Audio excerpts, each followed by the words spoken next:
Japan's a really good place.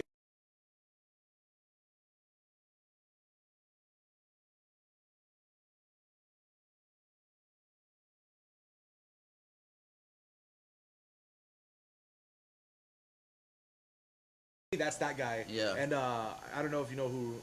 Are we already going into it? Yeah. All right, awesome.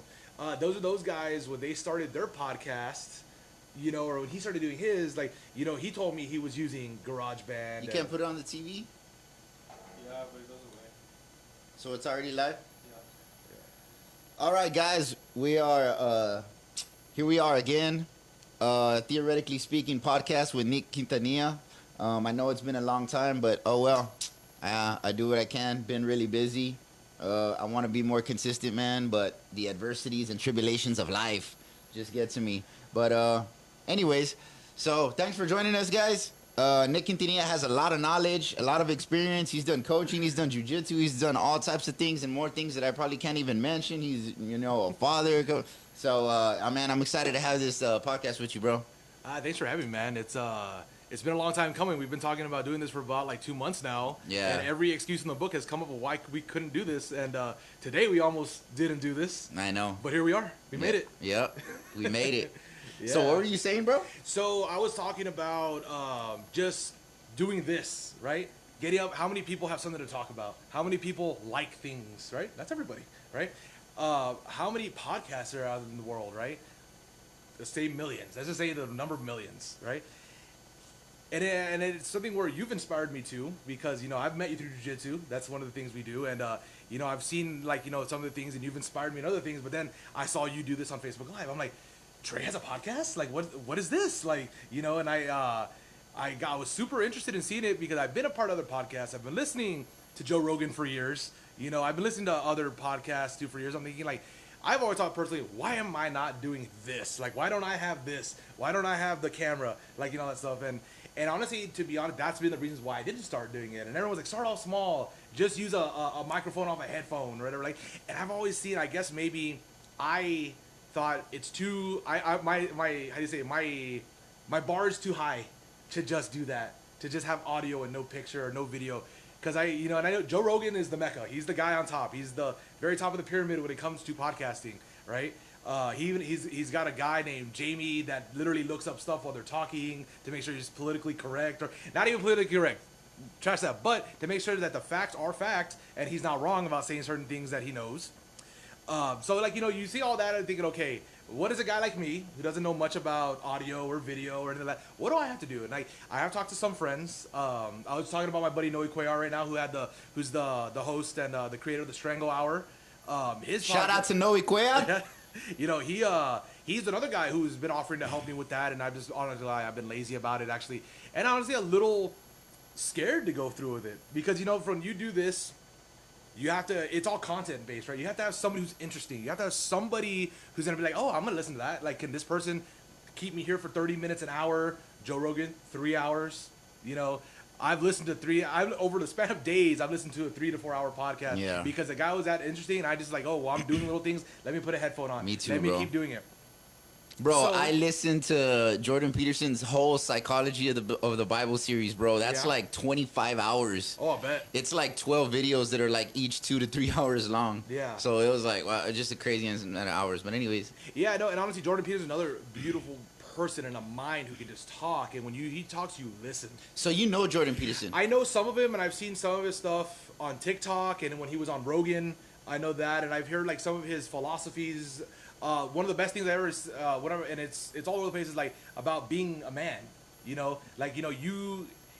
it's, and I'm gonna butcher the hell out of this, but the whole point is dude, go out there, be dangerous, be all these things, go be a monster, but learn how to contain that, right? Learn how to, like I said, we train jiu-jitsu, right?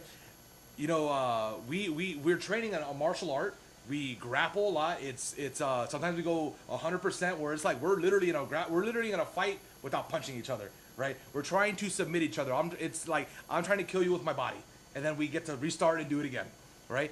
And we've seen, if you follow the sport or even mixed martial arts or professional sports in general, basketball, baseball, hockey, football, you know, like these guys are at it 8 hours a day, you know, training, or they have crazy off-season weight program. And I believe what Jordan Peterson was saying was, man, like, you know, go through it. See how powerful you can become. Go lift weights. Go running. Go, like I said, go join a class. Go hit a bag. Get a trainer. Yes, these things cost money. Yes, these things are some of these things are difficult to do. But man, like, you know, the other person, like this is one person I love about David Goggins. I know you know who David Goggins is. Yeah. Okay, that guy, same thing. And a lot of these people have this philosophy. Even and I get this a lot from Mr. Jiu Jitsu. I forget his name. I'll have to put it out there later. But that guy literally says, like, we buy coffee, we buy energy drinks. You know, we buy all these things that adds up over the week. And like when someone says, oh well, my Jiu Jitsu class is $100 a month. Oh crap, that's expensive. Oh crap, like, oh, my gym membership is $50 a month. Fuck, that's a lot of money for a month. And like, why is it that expensive? And I know several gym owners, and even the basic weightlifting gym owners. I say this like it's stupid, but curls. Everyone knows that. That's a generalization for lifting weights. But like, you know, they all say this, and everybody complains about how expensive it is. And you know, but are we crying about, oh, I'm out of shape. Oh, I need to eat better. Oh, I need to do this. But we're spending money, and I'm guilty of it too. I love Taco Bell. I'll eat Taco Bell 7 days a week. You know, everyone probably looked at me like, God damn it, dude. But no, like, it's a guilty pleasure of mine. I love Monster Energy. You know, Bro, you live in the Rio Grande Valley and you love Taco Bell? I didn't say I didn't love other Mexican food or legit Mexican food, but bro, like I'll tell you, one of the things to access weight gain on my part is like, I work here in Westago, right? I'm coming from Harlingen. There's a Taco Bell on the way home. And like sometimes when I'm just like, I don't give a shit, I'm gonna live life or whatever, or I'm gonna live life, or I'm gonna say I'm happy. Like, dude, I will stop there every day after work, Taco pick Bell. up a burrito, get a Mountain Dew, enjoy my drive home. Yeah. Listen to Joe Rogan on the podcast or jam the hell out, right? But that's part of it, right? But like I looked at it, that's $8. Hey, Taco Bell, if you're listening, send us some ad dollars, man. Sponsor me, please. I know. You know, but like I thought about that. That's $8 or $9 a day. Okay, 7 days a week, you know, for a whole month. That's, you know, there's 28 to 31 days in a month. So every day you're spending that's more than $100 for a gym membership. Yeah. You know, that's more than, you know, the $50. Oh, if I did that. Yeah, 8 times 30, $240. There you go. You know, thank you for doing the math because I wasn't going to try. I'm just saying, hey, man, like, you know, it's stuff like that where, you know, and that's where, like, you know, where sometimes we're depressed at how we look or, oh, I do this. And, like, comfort eating is one of the craziest things where how much something shitty and awesome tasting can make you feel good for, like, the rest of the day, you know. But if you go train or you go run, like, I can't tell you how many times where I didn't do shit for 2 months and I'm like, finally, no, I'm going to go do the gym or, oh, I'm going to go run around my block. Afterwards, I was like, man, like, I'm so happy I did that. You know, man, like, why did I take 2 months to just go outside and do it? And, you know, like, and it's so funny because I heard this recently. It's like, you know, the endorphins in your brain, and I'm not a scientist, I'm not anything, but you know, when you get that endorphin rush, you know, you get that from a good hour of training. I've been smashed before when I'm like, man, well, at least I came and at least I learned, okay, don't get caught in that, or don't let that guy get on top of you and you're never going to get out, or things like that. But, you know, you're happy you sweated. You're happy you got some, you know, I wasn't the nail the whole round. Sometimes I was the hammer. You know, sometimes I hit a move I've been working on for months and I finally hit it, you know, and it feels great and it makes you want to keep going. But people who get in that lifestyle where like, oh, I go to work, I go home, I have my kids, I have my wife, I got to keep everybody else happy.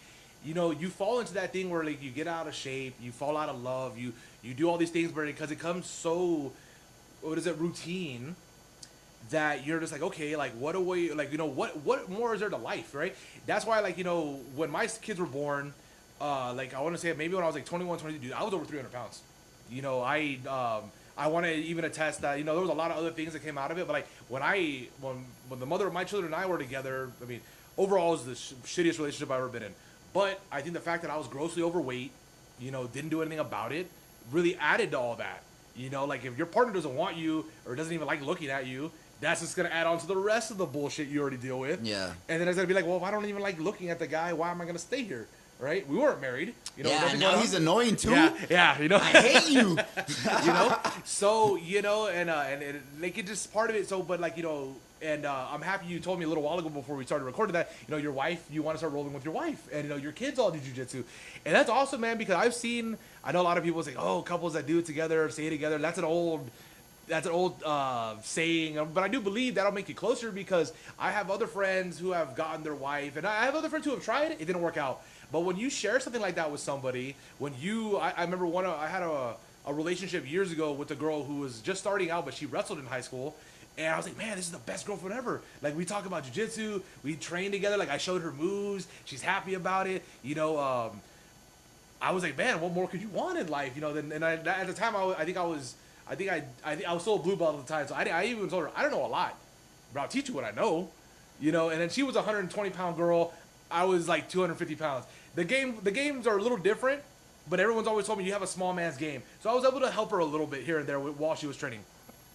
But I honestly, like, when we broke up, I was sad as hell. I'm like, when am I gonna find another girl? I'm not gonna lie, because most girls in the sport, they want to date upper belts, people who know better, right? And that's like an old thing, right? Where like, they want the baddest dude in the gym, whatever like that. That's a whole dating thing. We can get into that in a minute.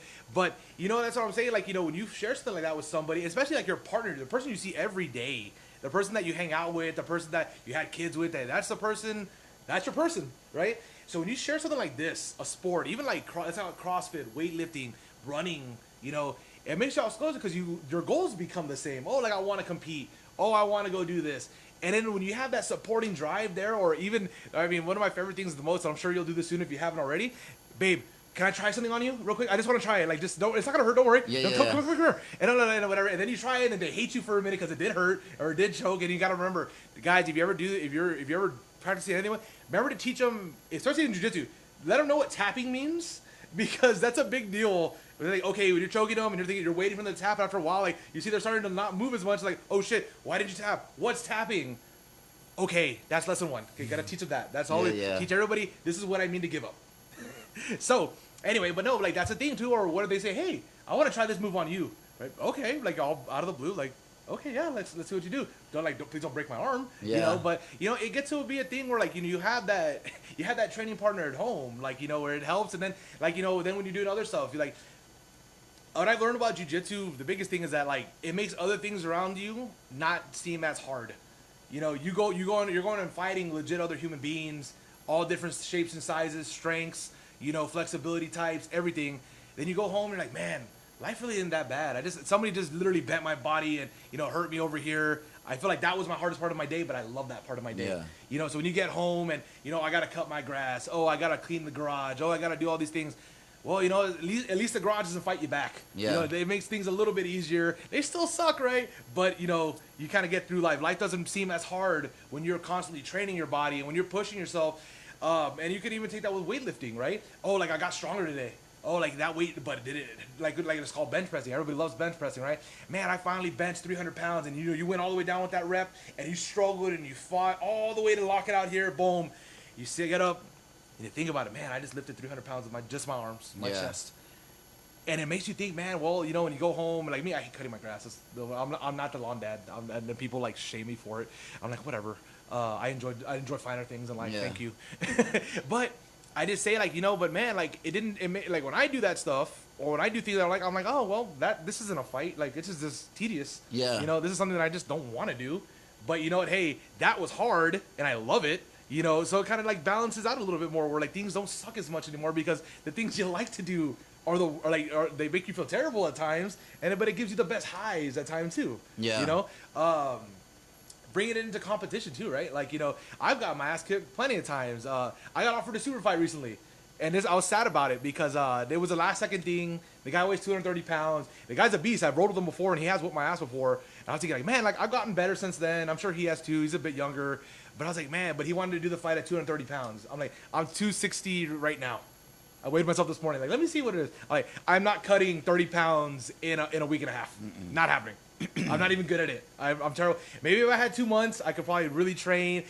But the thing is, it's kind of, I just had a light bulb right now.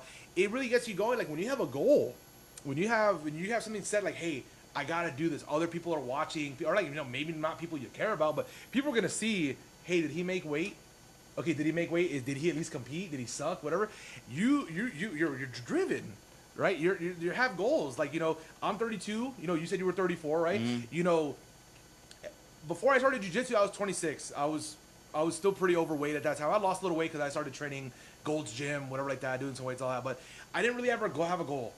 And I remember one of the people who told me about this a lot, and my mom, and and I talk a lot about something like this. Why don't you just go to the gym? Why isn't that enough for you? I'm like, I'm a dude. Like, I want to be able. I've learned about this about myself. I have to have a mission.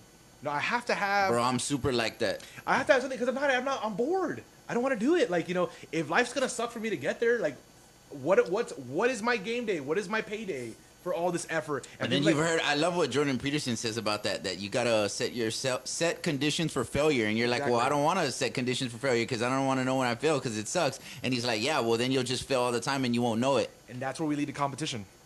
Competition is that's the best. That's the biggest way too. And I love competing, man. I've lost way more than I've ever won. But chasing that gold medal, everyone's like, don't chase gold medals, don't chase this. But like, to me, that makes me want it more. That makes me want to go learn a new move. That makes me want to get more in shape. And like when I've had my off times, I've been doing jiu-jitsu for about 6.5 years. If I sum it all down, it's maybe about 4.5 from all the breaks I've taken. But I was like, man, where would I be if I did 6.5 straight years, no breaks? No gaining weight again. I've been all the way down to about 215 pounds training this from starting out. I was over about 280, 290, training for a few months. Just the gi makes you sweat no other way, man. I've lost weight doing jiu-jitsu faster than anything else I've ever done in my life. Like that, like if I got a good diet and all that, I'll lose close to 30 to 40 pounds in a month. Yeah. Just because I'm on track, training a lot, doing my cardio, keeping up. When life hits you, like right now, personally, I'm going through court, trying to get more time with my kids. So, that makes you focus because, dude, due to a sport like this, bring it back to having, like, a good wife and your kids and all that stuff like that, man, like, you got to be selfish with this. Like, if you want to compete and you want to get good and you want to be on top of, like, your level. My goal was to be one Hold of the best on, guys. one second for the audience because you said bring it back to having a good wife and So stuff. I'm getting into it. Yeah, no, because I didn't forget. they weren't the camera wasn't rolling, but we were talking before about the whole Amber Heard thing and Johnny Depp. We were just touching on this. So that's what he means by bringing it back to having a good wife. So continue. Yeah, and I can't wait to get into that. but just saying because, like, when I've been at my peaks of this, I was with the mother of my children for, like, the beginning of my jiu-jitsu career, like, on and off. But, like, man, I would always tell her, hey, you need anything? It's 5 o'clock. I was training at modern jiu-jitsu in McAllen at the time. So that's 3.5 hours or I'm gone out of the day. I'm leaving, training, coming back home. From Harlingen. Oh, and I did it almost every day. So we were together, right? Okay, well, it's like this. And I even put it like this to, like, a situation where, like, you're at home with your wife because you're married. You are married, right? Yeah. That's something I've always said your wife, but I was never completely sure. Because I've referred to girls as my wife, and they were like, they didn't deserve the title. But, like, I was like, oh, yeah, that's the wife, whatever. And then they leave a month and a half later. Whatever. But no, what I'm saying is that, so, like, I had a good system where I said, hey, okay, I went to work, did whatever around the house that I could do, and then we would pick up the kids from school. Hey, do you need anything from me? Do you anything at all? I don't have to go train. Do you need something? No. I got the answer no a lot. So I went to go train a lot. I got really into it. And like I said, 3 to 4 hours, like, my kids, and I bring up being married only because, like, I feel like that's the best way to work. I mean, you don't have to. I guess if you just have a good situation with your partner, where they love you enough to be like, no, I got the kids, go train or whatever. And I always felt like, okay, well, I got like I said, afternoon is basically gone. When I leave, I'm done for the day basically, and I come back at 10 o'clock at night, basically to get ready to go to bed, go to work the next day. That was a process, and I was only able to. I lost, like I said, I think during that stand I lost about 30 something pounds. My jiu-jitsu, I went from being really a super mediocre blue belt to being a legitimate blue belt in my book, right? Like, I finally knew moves. I finally felt like, okay, I'm competing with these guys now. I'm not just getting my butt kicked every round with a different colored belt on. Like, I finally felt, okay, I've got to train. I've got to do everything I need to do. I felt good. I was like, it was one of the things where I was like, okay, my kids are taken care of at home. All my life stuff is good at home. I get to do what I want to do. And at the time, too, she loved working out. We had gym daycare, all that stuff. So she got to do what she wanted to do, too. So everyone was more or less happy, at least as far as the extracurriculars were done. My kids were younger, too, so they didn't really have much stuff going on. So, yeah, I got to take advantage of that. And, I was, like, almost all in. Of course, I had friends that at the time were training twice a day, doing CrossFit, then going. They were really taking it up to the max. But I was just literally focusing on jiu-jitsu. If I had other things I wanted to do, maybe I got to go to the gym before pick up the kids, all that. So I got to squeeze in what I wanted. My old schedule used to be go to work from 5 to 2, get home, go to the gym from 2 to 3:30, 2:30 to 3:30, pick up the kids at 3:45, take them home, take care of them, do whatever they do. Girlfriend gets home, okay, you need anything, you're good, okay, boom, go train from there, literally go train from let's call it like 6 to 8:30, and then drive back. Yeah. And that was almost my everyday. Dang. Now that doesn't leave a lot of time for a relationship, doesn't leave a lot of time for the lovey-dovey stuff, and that's because I took advantage of my kids were small. Now I got kids wanting to do flag football. I got kids wanting to do, they were doing their own martial arts for a little bit, right? They had all this stuff, and then if you got to take time away from your training and all that stuff, and you want to be a competitor, you want to still chase your gold medal, and there are people who can, and it's happened where they train 2-3 times a week and they still compete at an optimum level. So it's doable, right? But you have to have the system in place. So that's what it comes down to. Oh, I don't have time. I don't have this. I don't have that. And we fall back in this thing. We gain weight. We get complacent. And, why does my life suck? But, you have to have a good system. I have very loving and supporting parents that half the time they're super, go train, go do what you want to do, go do it. And they have, you don't spend enough time with your kids. Which brings me back to being in court right now, right? So right now, it's very big for me. Not that it takes court for me to do this, but it is definitely a thing where I think of, okay, now, I'm looking at it from my kid's angle, okay, where's dad at? What's dad doing all the time? Why isn't dad hanging out here with us, stuff like that. And so, it starts coming to me too, I don't have that where, their mother was there during those times. And, because then, okay, maybe grandma and grandpa has them, but that's not their parents, My parents spoil the hell out of them. They love my mom and dad, hands down. They're probably happier with my mom and dad than they are with me.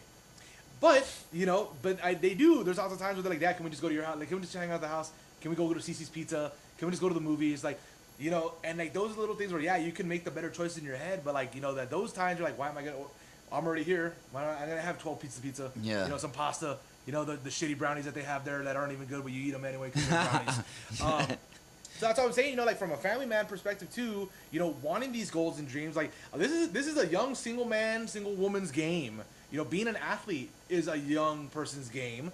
That doesn't have. Bro, I mean, aspiring to do anything is more a single person's game than anything, cause.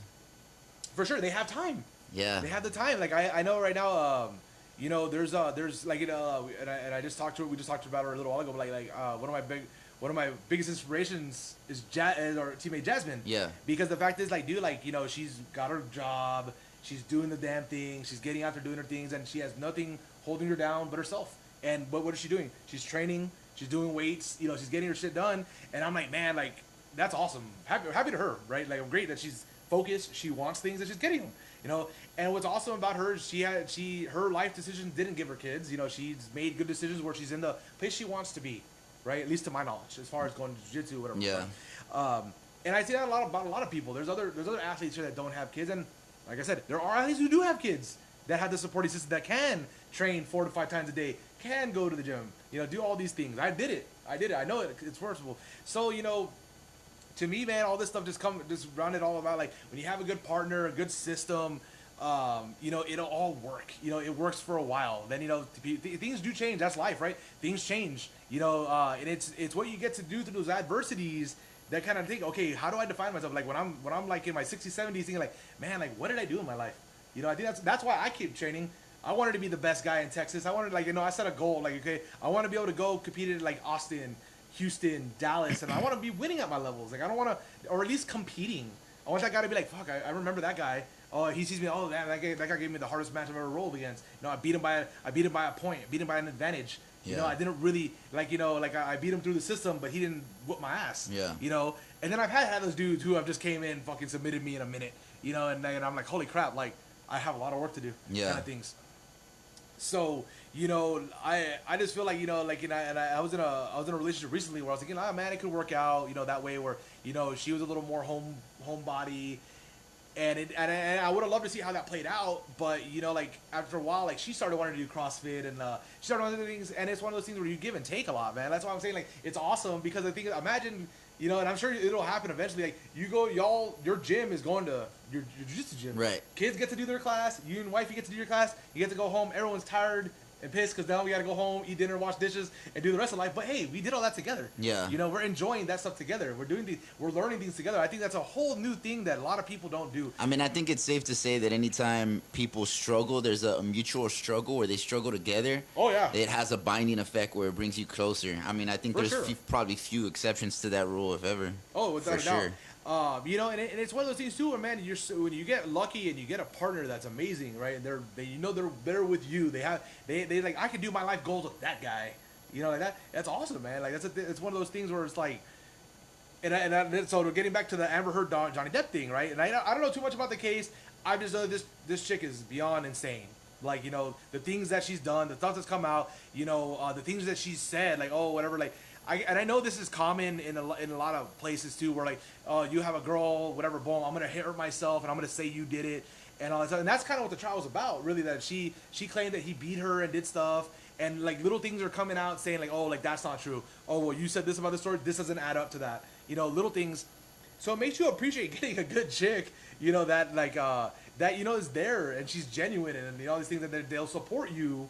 And to me, that's always making me like, hey, like, you want to start working out? Okay, like, you know what? Well, I'm only gonna train. I'll try to train in the mornings or on the weekends. You get 4 to 5 days. Do your thing. Let's see where you get to go, right? When I was with that other girl who was training jiu-jitsu, my biggest thing is like, man, I would love to go watch her compete, support her for a change. You know, Yeah. like I want to be the guy cheering on the sideline and not, you know, in the battle of holy crap, like this is going on and like, you know, am I gonna disappoint everybody if I lose or you know whatever? Like my kids are watching and my kids have only watched me do jiu-jitsu like 3 times. So the most nerve-wracking thing I've ever done. Like practice or No, competition? competing. Okay. Yeah, like they've only seen me a couple times, and you know when you're in the match, you don't think about that stuff. But man, the pressures of all your kids and they're go dad and all that stuff like that, you really want to show up, man. Like. You definitely, like, at least in my personal, I didn't want to get my ass kicked. Yeah. I didn't want to get, and I think it happened one time pretty bad where I was like, that's just what happens, you know, but like to show your kids that you can lose and so continue, you know, or like hard work does get you good things. It's a great thing to show your kids. I know I met a boy that was, or my recent ex's son. I love this thing about him, but I hated it about him at the same time. This kid hated to lose, to a rage, like, like I fucking lost, I shouldn't have lost, right? I'm like, hey, it's okay.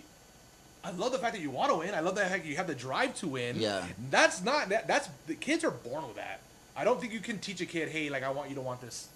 You can't teach somebody to want something. Yeah. Right? And like I even told him, like, I love that. I can work with that all day. You know, but you got to realize you got to work. This is the one issue that I had. He's young. He'd never really done sports before. You got to get good at something. Because there's other people who've been doing it since they were 5. And even in our life, what we do, there are people who've been training what we do since they were 5. Yeah. Maybe younger. And when did you start jiu-jitsu? 26. Okay, 26 too, right? Same thing. You know, just knowing the fact that there's guys, like I said, who were doing it since they were younger, that have the quick, muscle memory? Quick twitch, like, you know, muscle effects and all that stuff. It's Fast twitch muscle fibers? Something like that, because it's something that from, at least I'm probably butchering this as well, but from what I've learned, that when you learn shit to do, when you're doing shit when you're a kid, you can, your body learns something, how to do something from when it's that low. So when we get to our age, when our body's kind of, it already knows how to do it in a different, like I'm going to say that it's stronger. It's faster. Yeah. You know, it's you have more flexibility with it. Like you can do it a little bit better than someone who started at 26 compared to somebody who's been doing it since they were 5. Yeah. Right? So, like, you know, it's one of those things where, like, you know, like I said, this kid was 11 years old, already had a mindset. And so what I say about that, I was just trying to tell him, hey, like, this is what practice is for. You know, this is what these things are for. Like, you learn a move or learn how to catch a ball, because we did flag football together.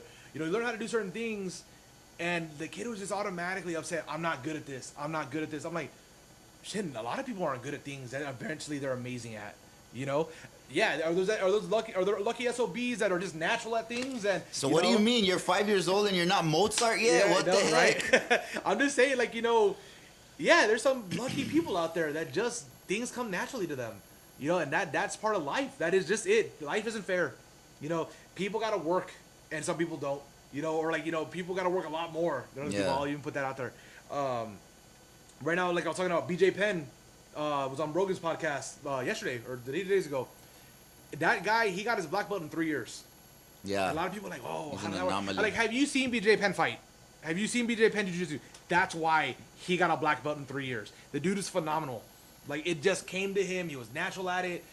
He fought. He was one of the best in his era. He was probably the best of all time in his era. But I mean, he trained almost every day for 3 years. For sure. Watch out. Without a doubt. Right? Without a doubt. Yes, absolutely. That is a thing too. That does come into opportunity to do that. But there's guys who can do the same thing that will only be blue belt level. And for people who don't know the level, that's like the novice level. That's level 2, right? This guy, let's say there's 5 levels to jiu-jitsu. This guy got to level 5, the prominent level of jiu-jitsu in 3 years. and he rolled like, yeah, I can. Someone can hand me a black belt right now. Here's a black belt. You're good.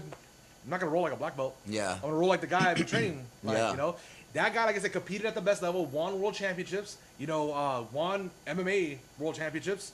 You know, there's several dudes that did the same thing he did, and I've done the same thing he did. They didn't get anywhere close.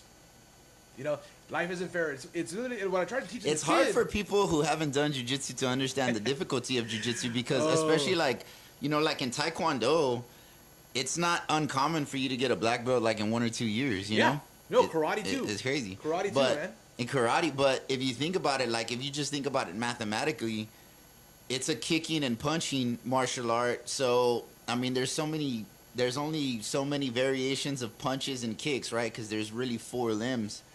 But in jiu-jitsu, there's so many other things incorporated to like mathematically make it so much harder because it's the way you leverage your body. It's the way you position your hips in a certain way. It's the micro movements, the way you put your hand, your knee, your just everything. The way you grab somebody. If you grab somebody 1 or 2 inches above or below on a collar where you may or may not supposed to be grabbing, like, you know what I mean? Like it all changes the whole dynamic of every single thing, dude. And I'm just gonna add to that. I only laughed only because I can't tell you how many times I've been mind blown when somebody says, like, extend your arm real quick. When somebody said, oh, like I'm grabbing him here. Why are you grabbing him there? Grab him here. And then it works. Yeah. And then it works amazingly. Like it's just like, so all I had to do was that. Yeah. That's all I was doing wrong. Yeah. I paid $150 for this lesson. you Yeah. know? But no, now You know what I think about it? Jiu-jitsu real quick. Yeah. You ever seen snakes fighting? Yes. Bro, that's what it looks like. Like, when you don't know it, it's like you seeing them and you're like, I have no idea what one snake is trying to do to the other snake. You just see them all like this. And to me, that's kind of like how jiu-jitsu is from like a outside perspective. I'll tell you this, man. This is crazy because I'm gonna do my best not to reference Joe Rogan for everything I say. But there was a time when these guys, I don't know if they were doing an MMA show. They were watching bears fight. Yeah. Bears were using. It was like literally that they were making a vote like these bears are doing jiu-jitsu. They have 3 points of contact when they're wrestling. The legs are up. The guy goes. One of the bears is going to their back. I'm sure if you literally Google Joe Rogan bear fighting or whatever like that, you'll see he doesn't fight bears. I'm just saying there was a video on YouTube. But legend has it that. Yeah. But you know, like he was showing you like no, they go to their back. They have leverage. They're using leverage to keep the other, like one bear is using like his legs to keep the other bear away from him, like, you know, doing certain things. And he's like, dude, like that's jujitsu. He's he's breaking posture. He's doing little things like that. Like, whereas I thinking like these animals, and I'm not gonna lie, a lot of people are gonna give me shit for this, but I have cats. My kids wanted cats. I got cats. They're outdoor cats now, so I'm a little. It feels better. But, I like cats. unfortunately, I love cats. I learned to love cats. So, but no, when they're tussling and stuff on the bottom, man, like the flexibility, and they're always using like they're always using their feet, and they're always doing things like that. I'm thinking like that's like 90% of jiu-jitsu is like knowing how to use your lower body and your upper body together. Mm-hmm. You know, to stop somebody from taking you down or trying to hold you down, like, you know, passing guard and all that stuff. Like, you know, it's amazing their instincts, and I'm thinking like, and you just watch, you're just like looking at it like they're just doing that because that's what he thinks he should do. Like, no one trained that cat. I didn't teach that cat. Nobody taught it. The cat's just being a cat. But if you see the way animals grow up, they play a lot. Yes. And they're like play fighting. And you know, there's something too. And now we're getting into parenting. And that's one thing I think that humans need. Dude, why wrestling isn't in every high school? Why some kind of martial art isn't in every high school? And I get it. It's hard to do sports. There's a lot of crazy things, a lot of crazy variables that come into bringing in new things, money, you name it, coaching, whatever. But man, like the fact that, you know, the way the world is now, the way it is, and like, you know, how, I mean, this is one thing that really opened my eyes when I got to kids. And when I was younger, and maybe I only had like one brush with bullying, and it was a really minimal. I stood my ground, didn't know what the hell was gonna happen, and it worked out for me. The guy backed off, right? And they say 90% of the situations are like that. Where like, oh, if you just stand up to whatever, like, yeah, you're one or the other. He's gonna hit you in the face or he's gonna back off. It's either or. Yeah. Luckily, my guy backed off because I didn't know how to fight then. I really don't know how to fight now. Yeah. But the whole thing is like, bro, like you think about that too. Like, let's say karate. Let's use karate. Everybody knows karate. Cobra Kai came out, you know, a couple years ago. Everyone loves fucking karate now. It's great.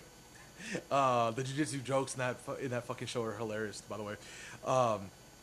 But no, like it gave a bunch of kids confidence. It gave it like, the bunch of kids were getting bullied, right? To me, if you have everybody learning how to fight, how to defend themselves, it's gonna teach them one, how to get through things that are hard, adversity, right? It's not easy to learn a martial art, even though some people make it look easy. But this stuff you do have to learn. You have to have some physical ability, right? You have to do a lot of things with it, right? Wrestling, man. I really wish my high school would have had wrestling. I really do. Like I see, especially in the sport we're in now. Like I would have, like, man, like, God, I would have done for 4 years of wrestling. Yeah. Or even more. I see it all over the place now. Like, like there's little wrestling camps, or I don't know, little wrestling gyms, like our gym, right, where they literally just coach high school kids, elementary through high school, how to wrestle. I have old teammates from Modern and Champion, and over there were there, and I'm pretty sure there's been a few that came through V3 where we train, but guys that are gonna look at college because they can get scholarships because they've been training wrestling and that's what one of my friends did. His dad goes, man, I asked him, like, man, like, your kids were getting really good at wrestling. He goes, bro, all I see is college applications and college scholarships. He goes, I'm gonna pay all this money right now so these kids will be sent and I don't have to pay college tuitions. Yeah. I believe even his daughter is starting to wrestle too, and she's the youngest of the three. But I'm like, dude, that's such an amazing. And then plus, they're learning how to deal wrestling with another human being. Like, that's the hardest part of their day if you think about it. Everything goes on. They got to do math, science, English language arts, all these other things. That shit is easy compared to, oh crap, now I got wrestling class. Bro, for sure. I was actually telling the last coach that was on here, George Mata, that I think, like, for here and our demographic, our culture, our race, ethnicity, whatever it is, right, Hispanic, Latino, whatever, that one of the best sports I think you could put your kid in, like, a lot of people put them in football, which is fine. If they love the sport, they love it, that's great. For sure. But what are the chances of them going to D1, right? Very Slim to none. Dude, community college even. Yeah, but like soccer, wrestling, baseball, track, man, those sports right there, you're putting your child in a very good position to at least greatly increasing their probability of going to D1. A good friend of mine's daughter just got selected to go play tennis somewhere. Yeah. And she's a beast at tennis. Like, it's not like I see her beating other girls' asses on the tour. Like, I'm like, good God, this chick is special. Like, she's like, that girl's gonna go places in tennis. Yeah. And I'm just like, man, like, those opportunities. Like, I feel those opportunities have always been around, but like, I feel like we haven't gotten to the rest of where society is, at least on the sporting level, right? And you can say, oh, it's because of where we're from and all that stuff. But if you think about it, there's other places, like there's other, let's say, I hate to even say this, but like there's other like hick towns and stuff that only have high school. Like the Valley's actually kind of modern compared to some other places in Texas where like they have their coolest place to go to is Walmart. That's where they do all their mall shopping and all their needs go at Walmart. They have my buddy told me when he was getting. I had to say this. I'm sorry. When he was getting recruited to play football somewhere, it was a small town. The guy goes, "We have a McDonald's and we have a Subway, and we have Walmart." And this guy's like, "Bro, I'm sorry. Like, you're not gonna get me want to go play for those three things that I've had forever here. I'm sorry." But think about that though. But there's athletes in those schools. There's college in those schools, right? Places like wrestling, all that. Those towns have nothing, but they have sports. That's all they have is sports. Like that's Friday Night Lights. The movie Friday Night Lights. Yeah. The whole town is at the football. The town closes for 3 hours. Odessa Permian, yes, right? Yeah. The whole town closes so they can all go watch the game every Friday night. That is what their life is. And there is great football pride here. I was a part of it. I played football for Harlingen High for 4 years, and I loved every minute of it. After a while, it fades away. All my friends graduated that I had that were younger than me, and I didn't care about high school football anymore. But because we have other things here now, right? We have other things here. And that's what I'm saying. We're not. I don't really think there's too many excuses that you can have now at this point. I mean, I don't even think in the past. I mean, we've had wrestling for a long time. We've had a lot of sports that you could be in here in the Valley. Well, let me ask you this. But okay, like here, Westaco, right? Like Harlingen. Harlingen apparently had wrestling in the 90s, and it stopped. San Benito's had wrestling program probably since it's called 2000s, or let's say the 2010s, whatever. Westaco, I don't know, probably maybe have had it for a long time. But maybe the Upper Valley has. I heard Ed Couch recently got a wrestling program. And that's awesome. Harlingen's looking at it again. I've recently heard that. And I think that's amazing, right? But it's like you say, too, like, those are, like, let's be honest, if you're not at least 6 foot, optimal shape, and talented, you're not going to go play football somewhere else. You're just not. You know, it just, or like I said, like talent plays a big deal. It just is. And then the kids that, yeah, a lot of times the kids here that are usually that big enough to go play, they just don't have the athleticism. Yeah, You know, they're 300 pounds and they're 6'3", but they're like slow and uncoordinated. I remember there was a basketball player, I forget his name, but he was like I believe he was like 6'7", 6'8", big tall dude. And man, he was the tallest dude around in basketball, right? We're like, oh, we're probably gonna go far in the state tournament, and we had athletic dudes then. I think it was like 2003 or 2002, and man, they got knocked out in the first round of the playoffs from another Valley team. They just got outscored, whatever. And I'm just saying, but we had a guy that was legitimate, like let's call it college size, and I mean, he wasn't very athletic, but like the guy could put the ball in the hoop, like, you know, it was like that. And, like, you know, he wasn't like anywhere near, like you see Kevin Durant running up and down a basketball court. At his size and the way he's that doesn't make sense. Yeah. You know, LeBron James makes sense. I hate shouting out anything LeBron James, but that guy has the muscle tone on it. He's not skinny, but he's long, athletic. He's got a good build. When that guy flies through the air, that makes sense. Yeah. You know, that does. You know, like I said, there's been several like body types that just, you're like, what the hell? Like, how did that happen? You know, like what genetics created that, right? Like I say here, this talking about here.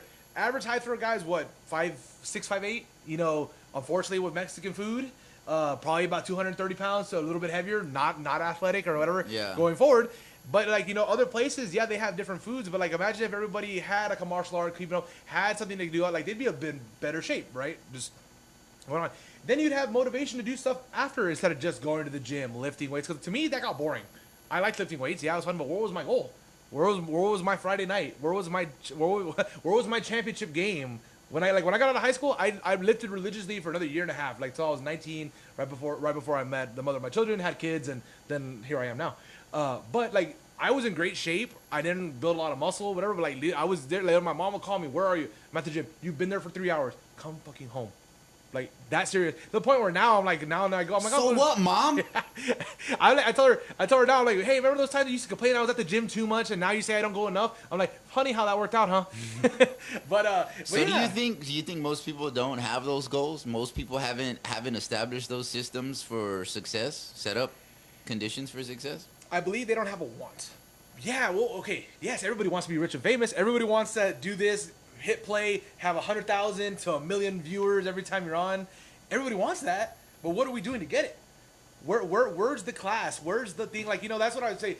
What's my road? And people figured it out. Joe Rogan, when he started, literally they wanted to do Q&As with actors and people they were meeting at the Comedy Store there in California or wherever they were at, Los Angeles, whatever. Probably wrong. But, you know, they just started that and it became something, right? This podcast, what you've been doing, from what I've seen, you're just, like I said, you're having people on, you're talking, new things. I like it because I'm learning stuff too. And you look at, okay, where's the flair? Where's all that stuff? Rogan didn't have a lot of stuff. Rogan just happened to be a comedian. And yeah, every now and then you feel like you're in the conversation and you laugh with them. Like, oh, Yeah. that was hilarious. Like, no, and I do that all the time. I'm like, oh my God, I'd be friends with you guys so fast. You know, like, you know, the dumbest things come out of my head thinking like, oh, that's hilarious. Like, I would totally talk about that with these guys, right? And, but that's what you have to sell. You have to have those things, right? Thinking, okay, and hey, he started off back when it was dial-up and shit. Like he had that. I remember one of the best things he ever said, that he had a business landline put into his house so he could play Doom online. And that was at the start of him having like awesome internet, getting to do all this stuff, streaming, all that stuff. Because yeah, I know back then there wasn't fast internet. Fast internet is a dime a dozen nowadays. Everybody's got it. Everybody has the ability. Now microphones, cameras, and that's because that's a phone. You know, that's your phone. That's something everybody. Guys, you are watching us through a phone. Everybody has one of these, right? This is a little bit harder to get to, but apparently, like what we said earlier, you can just get a pair of headphones that have a microphone on them. Yeah. And that works. You know, this is very doable. It's just doing it. You know what my opinion on is that, based on my experience and my observation on people, and you'll hear it a lot. If you listen to successful people, you know, you're talking David Goggins, Inky Johnson, Eric Thomas, the hip-hop preacher. I don't know why they call him the hip-hop preacher, because he's not really... Does he rap? I know, right? It makes it seem like he's like, I don't know, ghetto or something. I don't know. That's what he calls himself, the hip-hop preacher. But anyways, you hear all the things it says, and it seems to be like there's an objective truth. There's really principles, and when I say objective truth, I mean it's certain principles that can be applied, and they'll work for everybody in every situation across the board. That's what I mean by objective truth, you know? Sure. That's when it becomes a principle that you can do and you can implement. So one of those principles that I see is, you know, the gentleman that has impact theory, Tom Bilyeu, that's his name. Tom Bilyeu, he has impact theory. I don't know if you've ever heard impact I have theory. not. But one of the things he talk about, and he says one of them is open-minded and closed-mindedness. It seems super obvious, but a lot of people they don't understand, and I think it's because it's a lot subconscious, but they don't understand how negative and closed-minded they are on a subconscious level. Consciously, you may ask them, hey, do you think you're closed-minded and narrow-minded? And they'll be like, no, because nobody wants to be closed-minded and narrow-minded. Exactly. But talk to them about a particular entrepreneurial endeavor that you want to do, and they'll give you all the reasons why you're going to fail, everything that might go wrong. There might be a hurricane. What about like everything that could go wrong. You're right. But they don't mention anything about all the potential ways that you might succeed. They don't start. And so most people are closed-minded. And like you say, when you're talking about the things you've endeavored to do, let's say for the podcast, you want to set up a podcast and you're like, man, well, where am I going to get the mics and who am I going to bring in and what are we going to talk about and what is this and blah, blah, and how am I going to do that? That's why I referenced Jordan Peterson and I wanted to talk about him earlier because, he talks about, there's one thing that always caught my attention, I'll never forget it, but he says the fool is the precursor to the hero. Uh-huh. The fool is, and I'm probably paraphrasing this, not quite, but that's what he says. He says the fool is a precursor to the hero because you have to be willing to be a fool before you can fail enough times to understand something so that later on you can be a hero at it, right? And you're talking about kids. Kids are like that. For sure. They're afraid of failure. And I recently heard somebody say as a parent, he says, what you got to tell your kid not to do, there's a psychological aspect. And I see it every day. Maybe not every day, but a few times a week, coaching baseball or being an assistant coach in baseball, you'll see a kid, he'll go up to the bat. He hits awesome at practice. He doesn't hit well when it's a game. He pitches awesome at practice. He doesn't pitch well in a game. Why? Because there's this psychological component to it where he's afraid of failure. Exactly. And another thing that Jordan Peterson says, and he talks about Pinocchio and the great theme or the moral of one of the morals of the story of the Pinocchio is that Pinocchio wished upon a star. Well, what does that mean? It means that you're pursuing something that's transcendent. It's above you. It's outside of you. It's bigger than you, And he says, and in wishing upon a star, the thing is, once you start pursuing the star, as you get closer to the star, you end up understanding, man, the star is like not quite there. It's like more over here. So you adjust your course. And I think that's the open-minded perspective that you should have towards things. Now, talking about a system, how do you create that system? Well, first of all, I think you need to start with some introspective. You really got to search yourself. You're talking about living life with goals and living life with meaning. Well, before you establish a goal, you need to ask yourself, what do I want? And that's one thing that Eric Thomas says. Okay. Man, you should hear that YouTube motivational video that Eric Thomas has. But, man, he says it with such passion. But he says, if there's one thing that you could, because he's talking to an audience and he's giving a motivational speech, so it's an auditorium and people, he's like, if you guys don't leave with anything else today, I hope you leave with one thing, that you know what you want. There you go. He says, what do you want?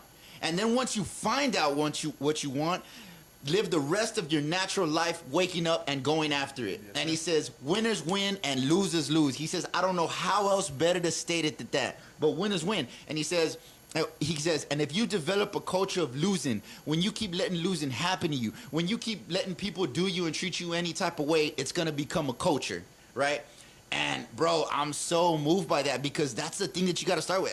And unfortunately, bro, I feel like our culture and our society is so set up against creating a system for you, because you go into school, right? Let's say you go into daycare, and then you go into elementary, and then you go into intermediate, and then junior high, and then high school, and all throughout those years, you're raised with people telling you what to do, and very seldomly are you really, someone might ask you, what do you want to be when you grow up and stuff, and they're these vague general questions, right? But nobody really is cultivating this internal thing where you're thinking creatively and you're really searching yourself to what are you gonna, and I tell my kids all the time, I said, look, because I believe in God, right? And that's my framework, that we were all created, and I believe people have that understanding whether they believe in God consciously or not consciously, but I feel like a lot of people, they live a life in a way that suggests meaning, that you were made for something, that you're made for something greater, right? And they pursue it, and that's why I say whether they think of it consciously or not, it seems that that's what they believe, because they're acting it out, they're living that out,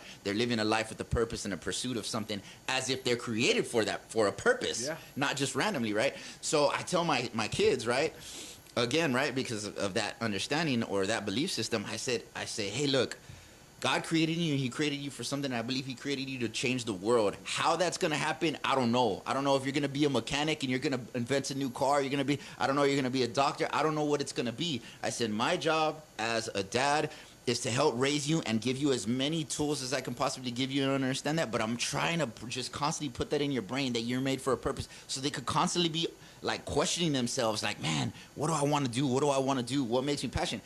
And you really don't know that automatically when you're young, and that's why, you know, you're talking about martial arts and sports and all of that stuff. You really got to push your child into those things, because if not, you'll stay in this comfortable bubble where you'll never do anything, bro. Yes, sir. But as like me, I've understood what I wanted to do, but it's because I've been in a lot of situations that I haven't liked, and I've gleaned things from those situations that are like, I do like that, right? Like, I was a car salesman. 50% of car sales I hated. Why? Because there was a lot of reasons why I didn't like it, right? I won't go just for the purpose of this short conversation, so I can get to the point as quickly as possible. But there were things I did like. I like talking to people. I like helping people. I like communication and all of that stuff. And, you know, and in a lot of car sales, they tell you build rapport. And in building rapport, you're talking about people. And I feel, man, I love talking about people. So that helps me know, like, man, I think I like podcasting, you know. I've sold things, sold soda pound. I like entrepreneurs. So, you know, and then because of my background and stuff, I got a lot of felonies when I was young, so there's not too many jobs I can get into, right? But it's so certain aspects of it is kind of pushing entrepreneurship, because, you know, so that pushed me into sales, and so here I am, you know. But yeah, man, my whole point, just to summarize it all, is that you're right. You got to create a system. You got to create your goals for yourself, and I think that starts with you gotta say, what do I want to do? What do you want? Once you find out what you want, you pursue it, and then you ask yourself, well, how do I pursue it? Well, you got to create a system. You got to create a system in order to pursue it. Well, how do you create it? Well, you got to create a schedule. You got to coordinate and cooperate and communicate with the people that are in your life, whether you're single and it's your mom or your dad or you're living. You got to do those things. And those things are hard. Sure. Because like you said, a lot of people don't have that mentality. So like your mom told you, like, why are you going to the gym so long? A lot of times you're going to endeavor to do something, and you're going to get a lot of pushback from people. Yes, sir. But again, you always got to go back and consult yourself. And it's like, man, is this really what I do? If the answer is yes, this is what I really want to do, then do it. And if it doesn't work out 100% like you planned it, then adjust. But even if it works out 50%, this is another thing Jordan Peterson says. He says, if you create a goal and you miss it by 50% and you only hit 50% of your goal, you still hit 50%, and it's a lot better than 0%.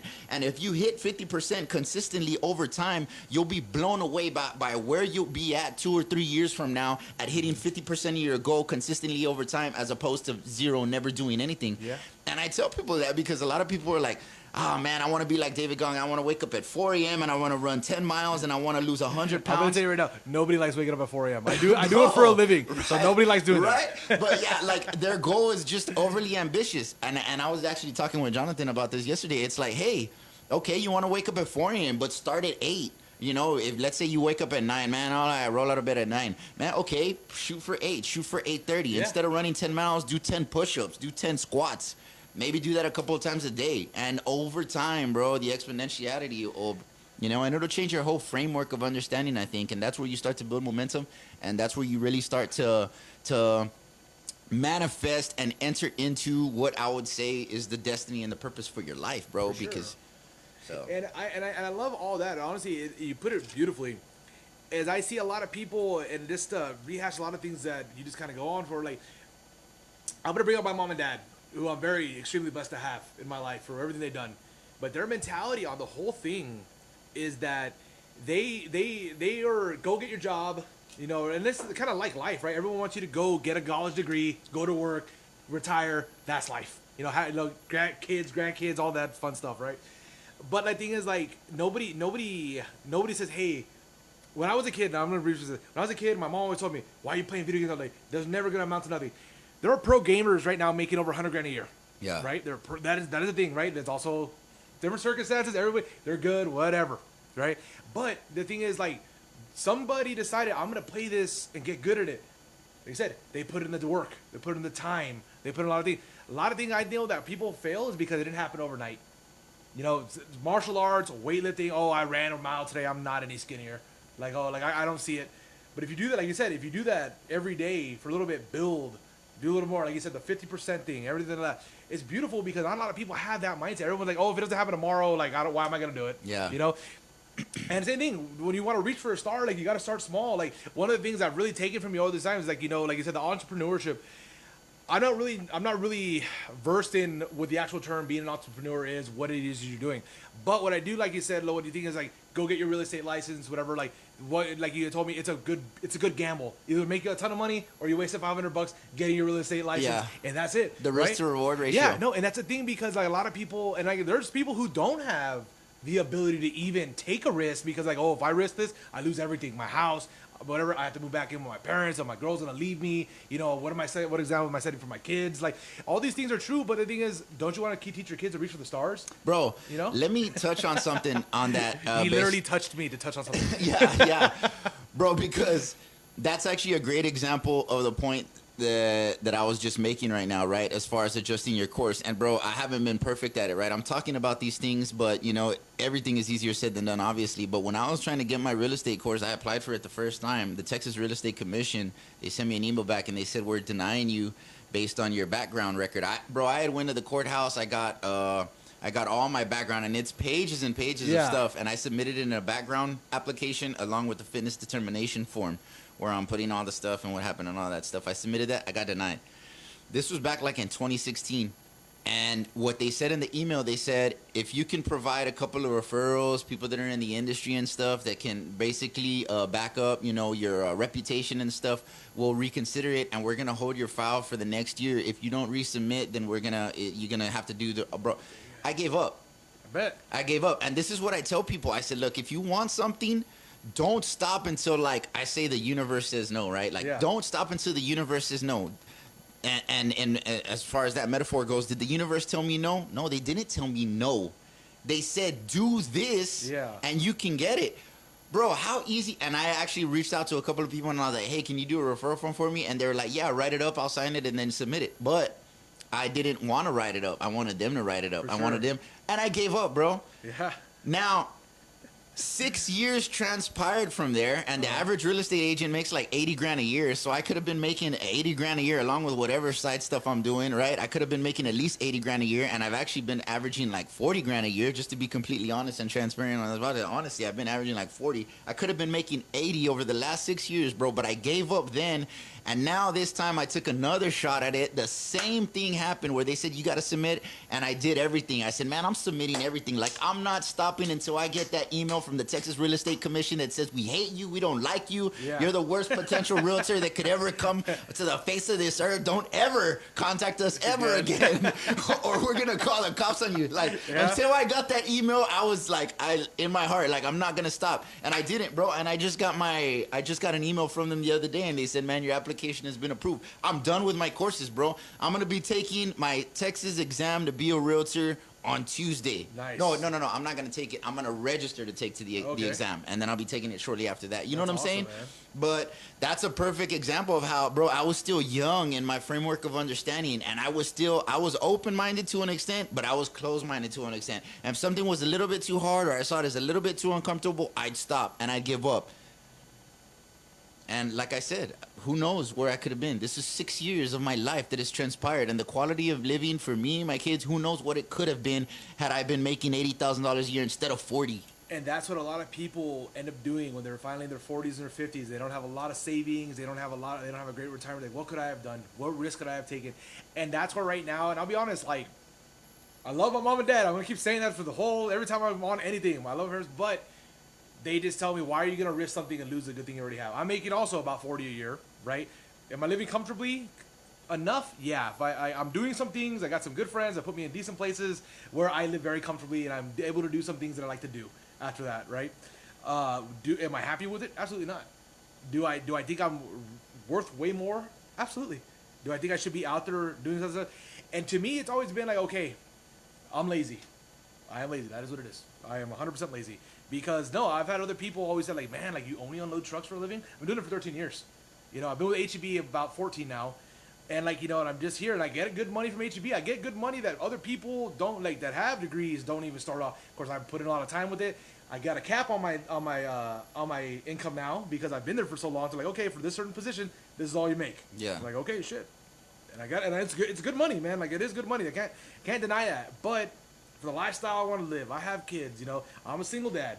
I do pay child support. You know, I got all these things. I'm always like, and it's so funny because people even told me, well, if you make more money, you have to pay more money. I'm like, I still get more money. I still need more money. Yeah. You know? The whole thing is on that is that, you know, but I've always said, okay, am I willing to do the work? And that's where I think a lot of people get stuck. It's like, okay, I had to go to school to get a real estate license, which I've been looking at for months. And we talked about this a couple months ago, too, about it. Where, like, you know, I do... Let's do it. Yeah, I know. I'm actually... And it's so funny because my most recent ex-girlfriend, she was the one pushing me to do it when we broke up. I kind of was like, why am I going to do this? This was her thing for me, you know, because she was pushing me. I'm not going to lie. It was nice to have somebody be like, you need to do this. Like, you're going to be good at this. Like, you can sell houses. Like, you talk, look, they're like, look how you talk to people. People like that. You would be good. And that's what I keep telling myself, too. I'm thinking, like, my uncle's one of the best realtors in the Valley, probably the state of Texas. Shout out to Arnold Solis at Arnold Solis Realty. If you need a house, before this guy gets his license, you need a house. Get him uncle. But, you know, I'm telling you, no, but this guy is doing things in this craft that other people are not doing. And this is why a lot of people fail. This guy figured shit out. My uncle's been doing realty for probably 25 years. He's got the big house. All his daughters went to the University of Texas in Austin. They all drive nice cars. His wife drives a very nice car. He drives a giant F-150 with all the nice stuff in it, all the pretty leather. And I thought to myself, if somebody told me in 10 years you're going to be living like this, like for sure, and right, I got to do the work. But like, you got to gamble. He gambled. He did things. He's same thing. He'll talk to you for hours. He'll make you feel like he's your best friend. I feel like I got some of those qualities. I may annoy people a little more, but I'll tell you, I feel like if I know something, and I honestly, the few times I've ever been in sales, if I know about it, I'll talk about it, I'll make you feel good about it, you'll probably buy it, right? Yeah. Same thing with houses. Right now, the housing market is ridiculous right now. You know, there's just not a lot. People are buying and buying. This is the time. If anybody wanted to get into this, this is the time, right? You know, that's what I've heard, what I've read. Why haven't I even gone to the website you sent me? Because you did send me a website where you took your courses. Why haven't I clicked it, signed up? I have the money for it. I can sign up for the classes. Why haven't you, Nick? Why haven't you? We're at the edge of our seats right now. Our audience wants to know. You know, and it's just one of those things where I don't know. I don't know what's stopping me. Am I gonna fail? Am I afraid to get the classes? Like you said, what have we talked about this entire time? You got to take the chat. You got to roll the dice. Bro, look, on that point right there, you know, we're talking about systems. It's so hard to create your own system. I'm not going to underestimate the hardship of creating your own system. And a lot of people, they live in somebody else's system. For example, right, they have a schedule. They got to get up, they go to work. Who defines those hours that they work? Their employer defines those hours. Who defines when they take their lunch break? Their employer does, right? And so they create any excess schedule that they have, they create it around that. Yeah. So if they want to have breakfast, let's say they go in at 9 and they want to have breakfast, well, they got to get up at 8, they make their coffee. They get out at 6. If they get out at 6, then maybe they go to the gym at 7. They quarrel with their wife. Maybe they come home, they watch TV, and that's their own personal schedule. But it's nothing crazy. When the last years that I've been working in conjunction with my cousin and for my cousin, right, and I've been building websites and stuff, I've had to create my own schedule. And bro, there'd be many days where something like wouldn't happen. Like I'm done with the whatever my task was. I'm done building the website. There's a holdup because, you know, we want to do a t-shirt thing, right? So we haven't ordered the t-shirt machine yet. So there's basically nothing to do is my point. I haven't had anything to do, and I'd chill. Yeah. I'd chill, and I don't know why I would chill, but now looking back in retrospect and understanding, I'd chill because I didn't know what to do. And the reason I didn't know what to do was I didn't have anybody telling me what to do. Mm-hmm. So in those situations, bro, you're wasting so much time. So I ended up coming up like, you know what? I got to do something. So then there was a time where I had open time. I wrote that book, Fire Your Trainer. Yeah. I wrote the book Fire Your Trainer because I was like, man, I got to do something. And so I ended up looking and I saw a video on YouTube that was basically, right, telling people how they can make more money, talking about Amazon KDP, Kindle Direct Publishing. I said, you know what? I started watching some stuff. I learned how to do it. I did it, right? It took me 2 months to write a book. Then shortly after that, I had some more free time because still we're waiting to order our machine. It's a very expensive machine. And when we get that, man, it's already going to be good. But we're still ordering to get our machine. I had some more time. Man, what else do I do now? Well, that's when I started the podcast, and that's when you know, I built my wife the thing. But there was something in particular that I was. Before we go on, what did you build your wife? Oh, the real estate courses. Oh, okay. Well, before we go on, what did you build your wife? I'm curious. I don't know. I built her a website. She launched a fitness apparel brand, the Tough Tush. Nice. Okay, cool. The Tough Tush, and man, and her, you know. You said the Tough Tush. That's right? the name of the brand. Nice. Okay. I just wanted to make sure I got that. TUFF. Yeah. That's awesome. Okay, so you built her the website. Now you got into your real estate. and now you're waiting to take your test. And those are all things that I've done, but the thing is to get there and to be committed. And bro, I have a board like on my wall where like if I think of an idea like, man, I need to do this, I need to write it down, bro. Sure. I need to write it down. And the reason because those moments where you have an idea, I feel like it's your inner, I don't know what it is, bro. It's Jiminy Cricket. It's your conscience. It's the spirit of God. It's the universe. Whatever it is you want to call it, bro, it seems to be something outside of yourself because you have an idea that you're like, bro, that couldn't have come from me. Like, I'm not that smart. I'm not that wise. I don't know. And it just comes with this seed of like passion where like you get the idea and you're like, man, that would be awesome. Like that's it right there. Like there's so much passion like that just rises up within your being that's associated with it. It's like, yeah, man, like I want to pursue that. Bro, where does it come from? Why does it excite you? Like, I don't know. That's some philosophical metaphysics type stuff that we could talk about later. But my whole point is that I get that idea and I feel like it's a clue. Yeah. It's a Blue's Clue. I'm just kidding. There's a lot of people who don't know what that means, so it's okay. It's okay. We're almost old. Anyways, so bro, so I'll write it down, right? And then based on that, I'm like, okay, let's say Amazon KDB. So I gotta take a course, whatever. That'll tell me. So if I know that I gotta take a course, then I'll start incorporating that into my schedule. So boom, there you go, bro. And hopefully you create yourself a full schedule. And again, bro, rarely, every single day, almost without fail, I never hit 100% of my schedule. Yeah. Never. But it's a lot better than waking up not knowing what to do, not having anything to do, and just saying to myself, well, I don't have anything to do, man. Let's see what series I can watch on Netflix now. Right. Bro, I've accomplished so much by not doing that, right? You know, talking about the podcast, the real estate license, the websites, and all that stuff. And I've gotten now so many more opportunities are opening up for us, bro. That's awesome, man. But anyways, that's just... Before you get on, I was like, but you're doing it, right? That's the thing. How many people have these ideas, they just don't do it? And that's my problem. That's where I was at. So I'm very happy. And honestly, like, you've inspired me. And we're going to do this again. We're going to do this again. Let's call it a month, 2 months. I'll come up with some new stories to talk about. Maybe a few more life experience, but I'm gonna commit to this on this podcast that by then I will be at least signed up. Dude, for my you could be like like Joe Rogan's 10th Planet guy when he started off. Who was Eddie it? Bravo. Yeah, man. But I was saying, like, I'm gonna commit to this right now and on this idea for whoever watches this, that by the next time we podcast, I will have committed to signing up for. I will have signed up already for my real estate courses to get my license because man, it's something like this where I need something like that. I need a drive. Yeah. I think a lot of people do because like, and this is something where I was super happy that I had found a partner for a while that pushed me to do things. Hey, you can do this. And I loved it because honestly, in my head, I know a lot of guys are out, like, people have this whole thing over the alpha, the beta, whatever like that. Like, I don't feel like there's a lot of things like that. I feel like you could be an alpha person and still be a follower. I feel like you can be a soldier. You can be somebody that's very good at just, okay, I need you to do this. Fuck it, I'm gonna get it done. Yeah. All right, I feel that's the kind of person I am. Yeah. If you need something from me or whatever like that, and I can do it, okay, let's get it done. Yeah. I like having a set, like, okay, like I need to, like, here's your list. Get this done. Okay, I have 5 things to do today. All right, let's go get them. Right. But if I don't have the list, and I don't make myself lists, that's my problem too, right? If I don't make myself a list, like, this is what we talk to you. If you don't write your own ideas down, who no one's gonna push you but yourself, right? So, like, and it's one of those things where, like, now, and it's so funny that I'm so much more inspired by talking to you, actually really talking to you, not the few 20 minutes, 30 minutes we get at the gym every now and then to really just talk, but like this has been nice hearing, like, what you've gone through and the things that you do. You wrote a fucking book, bro. Like, who the hell writes a book? Like, I'm just saying, like, what kind of idiot?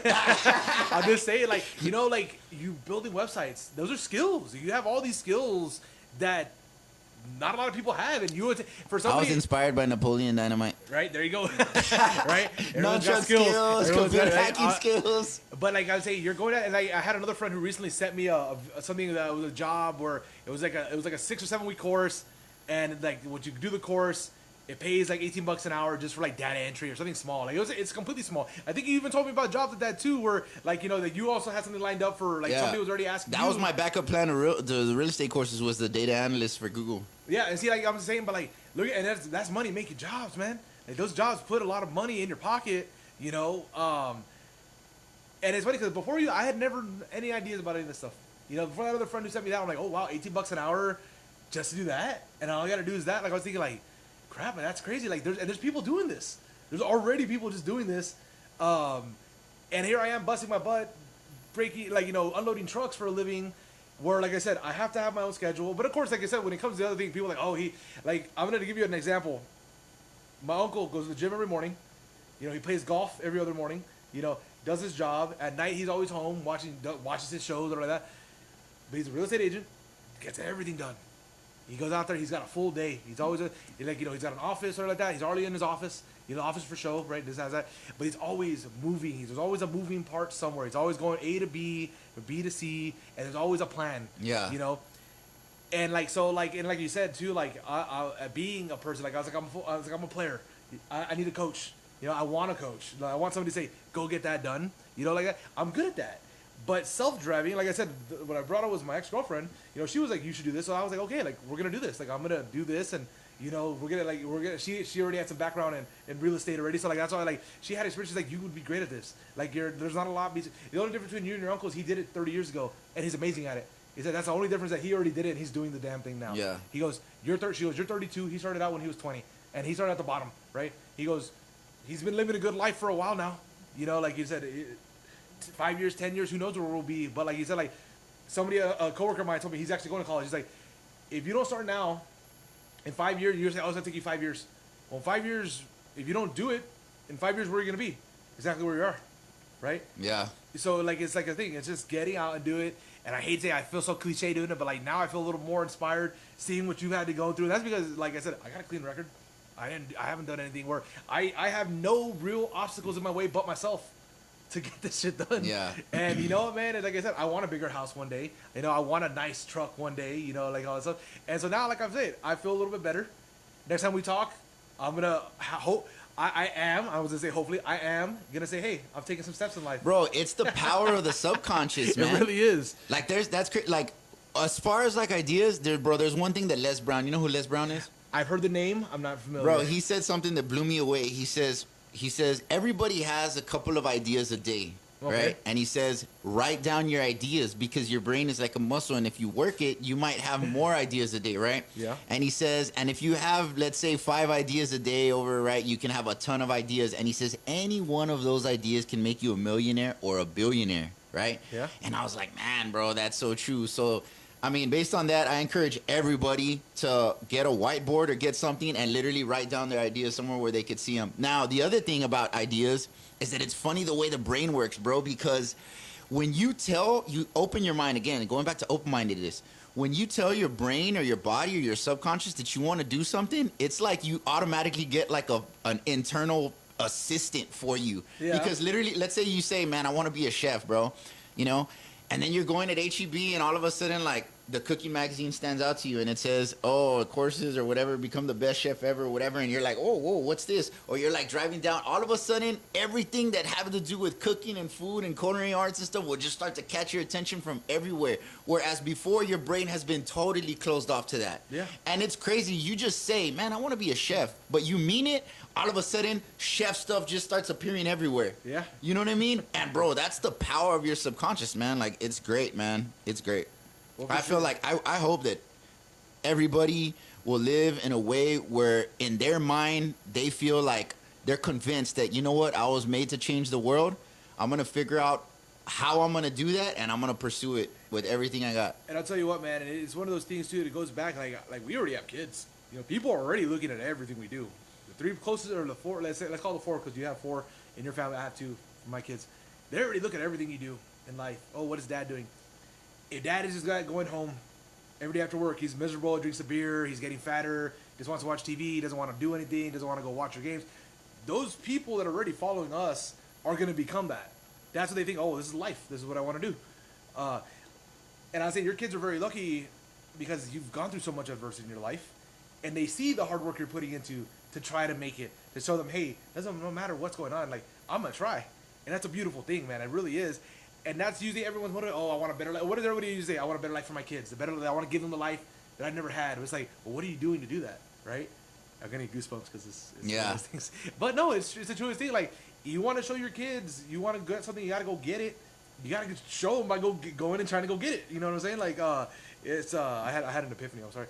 I was like, it's beautiful, man. Like, you gotta, and it's like I said, when you want to motivate other people, that's one thing I always thought I would be good at. I can motivate people. I've gone through life. I've been overweight. I'm still overweight, but like, I've lost weight. I've had confidence. I've had good relationships. I've had bad relationships. I've had, great opportunities that were wasted. I had opportunities that I avoided, and would have probably cost me almost everything, And then you're at a certain place where you got to tell people, and that's why I love it. It's inspiring to talk to you too, just because, like, man, there's a couple guys. All we're doing is living life, And it's like, what at the end of the day, when they're writing your obituary, what do you want them to say? That's something I heard this a while back, and that's what it clicked on me. Like, do I want to say, oh, guy, loving father, cool dad, whatever like that, or like you said, like a loving husband, whatever, great father, and that's it? Hell no! I wanted to say black belt world champion. I wanted to say like, oh, he had a lot of money. He does all this stuff. I wanted to be a small shrine to myself. Bro, and really, like, bro, that's so true, and that's the best example that you can leave for your kids, because, a lot of people say, I hear this a lot, bro. It's like very, very common. It's very cliche too. They'll be like, yeah, man, my purpose in life is for my kids, and that's my own thing, right? They say it all. And to me, bro, I don't know what people mean by that, and I don't know, right? But for me, my interpretation of hearing that, there's an aspect of that that's kind of like a cop-out, man. Yeah. It's kind of like a scapegoat. Like, you're saying that to sound virtuous and all of that stuff, you know what I mean? But you're also saying that because for those, maybe you're too afraid to pursue what you want to do and stuff like that. And then the thing, even after that, maybe if your intention is the best, regardless of that, kids don't, it's like the whole, don't do as I say, do as I say, or something like that. But they're not going to do what you tell them to do. They're going to do what you show them to do. Yeah. So if you're like that and your perspective is like that, and you live a life where you take your kids to school and you put them in sports and all that stuff for the purpose, more than likely, and this is actually statistically true, they're going to be, this is statistically true, that whatever income level your parents were at, like 90% chances that's the income level you're going to be at. And I like what you said earlier, and I know a lot of parents go back and forth with this, parents, grandparents, people in general. They say, you shouldn't push your kids. And I say, why not? I wasn't pushed when I was a kid. They said, do you like baseball? Do you like soccer? It wasn't until I played football in the 7th grade where I got to sign up and said, yes, that's what I want to do. Did I start really like clicking, like, man, like, this was fun. My head hurts a little bit, but you know what? Like, I enjoyed doing this. I wanted to get better at football. I wanted to lift weights. I wanted to run. I wanted to get stronger, faster, everything. That was the first drive I really had in my life. My parents were like, oh, well, if he had fun, that's all that matters, which is part of it, right? But guess what, man? And this is something I've told my own kids. It's a lot more fun to fucking win. Yeah. Than get your ass whooped, but I want them to be prepared. Like, that's the thing. You can't just say, oh, go play, and then get mad at, oh, why don't you know how to do this? Why don't, like you said, what you show your kids, what your kids learn, is what they're going to do, And I feel like a lot of people do not understand that. People who probably weren't pushed by their families or had no drive or push at all. Because that's one of my things where, my family really influences my kids. And I hate it. To an extent. I love a lot of other things, but when it comes to the physical aspects and things like that of demand and wanting to win and wanting certain things, they're like, oh, they're just kids. I'm like, they're only kids once. This is when they learn how to be in life. Yeah. And it really is. And you ask anybody who's, and I get it, being world champ all that is not everything to everybody, right? But, like, do you want somebody who's going to be a go-getter? Do you want somebody to say, oh, I can go take that class and I'm going to pass it with all A's and I'm going to do this? Like, it's something I've asked with a lot of girls that are in nursing. And I always tell them, like, why do you care to get all A's? You're going to get the same paper that the person that has a C gets. And somebody explained it to me in a way where I was like, no shit. Like, they don't want to get a mediocre. They don't want to do it half-assed. They want to do it to the best of their ability. They like to say, oh, I got straight A's, or I don't know if they get something for being that type of student. But like I said, if I go tell my kids, oh, whatever, I pass with straight C's, whatever, I just got to get here to do this.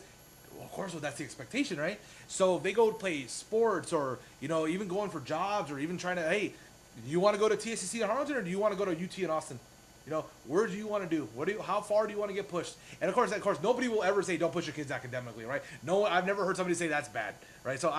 But it's the same thing in life when it comes to any kind of sports. Like, there are dudes that I knew in high school and all that stuff, and even middle school, like, they were athletes, and right now they didn't go far.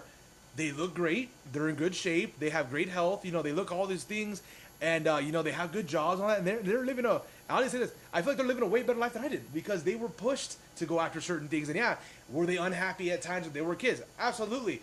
When you're a kid, you want to do whatever the fuck you want to do. You don't want to do what everyone's telling you. But if you're pushed, like, hey, let's just call soccer. Hey, we're going to run. We're going to kick the ball 100 times today. We're going to do certain things like, hey, we're going to get you better. But, if you want to get certain jobs, you want to say, hey, it's not going to happen overnight. No one's going to pick you just because you're cool. I mean, that could be a part of it. You know what? In a very practical sense, you got to introduce your kid to Hard the work. long-term pleasure reward system. Talking about endorphins. Yeah. And that's one thing, Jordan Peterson. And our brain has two ways of getting pleasure. Our kids growing up, all they know is the short term. Exactly. They eat, they feel good. They play, they feel good. They watch TV, they feel good. It's that Taco Bell ride home, bro. I tell you. You That have- short term. You have to introduce them to the longer term pleasure reward system. And that's something I'm seeing in my oldest son right now, bro, because I remember the first time that he caught a pop fly in a baseball game, bro. Like, you know, bro, he was... thought he just conquered the world. He didn't was so happy, man, you know, and bro, before that, you know, like you see your kids when they start off playing baseball. My son particularly, man, he'd be like kicking the dirt Yeah, bored. and like chewing his fingernails. He had no, like, what am I doing, right? You have to, and man, you need to work hard. You need to practice it. You need to do it. And he's going through it because there was an aspect of it that he liked, right? There was little aspects, but man, when he got that feeling, bro, where he caught that pop fly, I could see it in his face, bro. All his team, yeah, man. And you know what I'm saying, bro? When they Exactly. experience that, bro, it's one of the best feelings in the world. I think those feelings are better than short-term gratifications, bro. Exactly. Because a lot of times the shorter-term gratifications, they're also associated with a little bit, sometimes with the feeling of guilt, right? Like if you drink that soda or you eat that meal or a Taco Bell, you're like, man, now I'm going to have to burn off some extra calories. I'm going to have to do some extra work. You know what I'm saying? Yeah. The longer term, bro, that thing like sustains you like forever. You're floating on that, man, you know? So, I'll tell you what, similar thing when I got my first submission. yeah. Ever. And that's because in practice, it took me weeks when I first started. And that's because, like, you know, I feel like my training at the time or what I was doing just wasn't 100% and whatever. But as soon as that happened, I was like, I can do this. That guy's way better than me. But I caught him. Yeah. I accidentally submitted him. Yeah. You know, and I was like, well, what if I start doing this for real? Like, it's the thing that it's your payday. It's why do we go to work 5 days a week for 40 hours or more? You get paid, right? That is your thing. And until a while, a lot of people thought like, hey, like, well, I make enough. That's all I want to do. I want to live for the weekend, which is great, right? If you want to live that lifestyle, that's good for you, and you're happy. I'm not happy with my lifestyle. Yeah. You know, I'm just about to start getting weekends off at work. You know, I'm very happy about that. You know, I'm very like excited. I'm like, great. I'm not gonna have to go to work Sunday mornings anymore. And then somebody was like, well, what do you care? It's just a part of the week. I'm like, hey, I don't want to fucking wake up on Sunday. So that was Yeah. a small thing where I got to my head, okay, I finally made it there. But now I want to think, I said, like, you know, well, now I want to be able to, I don't want to have to go to work when they tell me to go to work. Yeah. Kind of say, like your friend, that came on the podcast, he didn't want to be, so he didn't want someone to tell him where to go to work, what time, and all that stuff. And like, you know, we all say we want that, right? But it's like, what are we gonna do to get it, right? I have a role model who's been in my life for a long time, who's been doing that. He does that every day. He does work Friday nights, Saturday mornings. When he goes on vacation, he's taking calls. That is the real estate life. Talking about my uncle again, right? But he does what he wants. He's got season tickets to all the UT football games. You know, when he wants to go Yeah. take a vacation with his family, he's gone to Cancun. He's gone to Hawaii. Don't you want to take your family to all those awesome places and say, hey, this is life. There's other places than just the valley. Yeah. You know, we gone to SeaWorld a couple times. That's cool. We're in another country.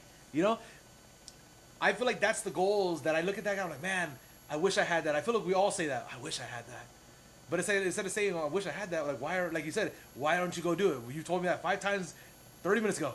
Yeah. Right? Why didn't I do it? And like, you know, it's one of those things where like, no, like I see, just going back to it. I have a pretty easy life.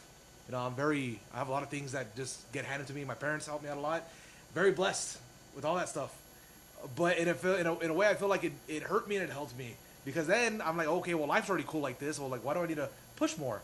But then I think to myself, like, do I want to do this for a living? Do I want to get paid to talk to my friends? Yeah. Like a Joe Rogan does? Or, you know, like, do I want to do something? I'm like, fuck yeah, why not? Yeah. Why not? Why does this have to be life? Why can't I decide, you know what, sweetheart, when I finally get with somebody, we got to save. Next year we're going to take a vacation. Let's save from right now until December. Then we're going to book a flight. I don't want to do that. I want to be able to say, hey, you know what? Summer's in like 2 months. Let's plan a vacation now. Yeah. Let's go do it now. Yeah. Why can't we do that? You know, and that's the part where I guess it just comes out to like, okay, if you want those things, what are you willing to do it? I've been lazy. I've said I'm lazy, and now it's like I said, like I said, now some people will see this and they're like, okay, Nick, and I hope people text me about like, did you sign up for your classes yet?